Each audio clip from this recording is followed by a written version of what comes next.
The idea of a garden has always been central to Islam for reasons that are at once hopeful, because nature is so beautiful, and deeply melancholy, because life itself can never be made perfect. For Islam, the world we inhabit will always be mired in khata, or sin. No human enterprise or institution can ever be without significant degrees of danb, or wrongdoing. Jealousy, stubbornness, rage, and lack of forgiveness predominate. Only in the next life can we hope to escape the irritation and the agony. Only in Jannah, or paradise, will we be assured of true contentment. In paradise, to listen to the Quran, there will be flowing rivers, flowers, incorruptible waters, and unchangeable milk, golden goblets, virgin companions of equal age, and rows of cushions set out in the balmy shade of fruit trees.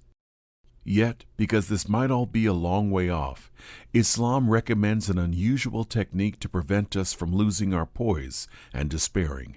We should become bustani, or gardeners. The enlightened should redirect their frustrations with the state of humanity towards the construction of a hadika, or garden, which can, within its limited circumference, with due modesty, be endowed with many of the qualities of the eventual garden of paradise. Our garden should have flowing water, some reflecting pools, symmetrical flower beds, fruit trees, and places to sit. Everywhere where Muslim civilization spread, gardens developed along with it, and in the drier regions, where nothing would grow, flowers and trees were represented on carpets, which functioned as miniature mobile gardens that could be carried on the back of a camel. When the Muslims reached southern Spain, the climate allowed them to create pieces of horticulture which astonish and seduce us to this day. A telling observation about gardening is that almost everyone over the age of 65 is concerned with it, and almost no one in their late teens has ever evinced the slightest interest in it. The difference isn't coincidental. A person's enthusiasm for gardening is inversely correlated to their degrees of hope for life in general. The more one believes that the whole of existence can be rendered perfect, that love and marriage can be idyllic, that our careers can reward us materially and honor us creatively, the less time we will have for beds of laurel or thyme, lavender or rosemary. Why would we let such minor interventions detain us when far greater perfection is within reach? But a few decades on, most of our dreams are liable to have taken a substantial hit.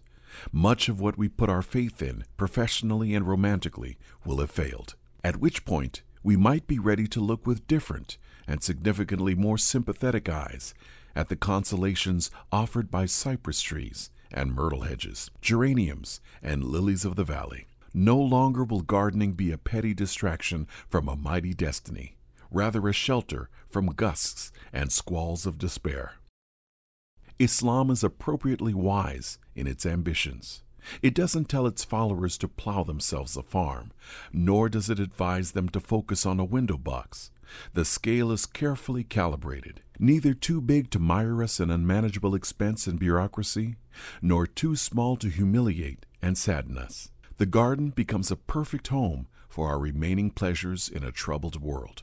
It's where we can repair to contemplate islands of beauty, once we have come to know and sorrowfully navigated oceans of pain. Our online shop has a range of books and gifts that address the most important and often neglected areas of life. Click now to learn more.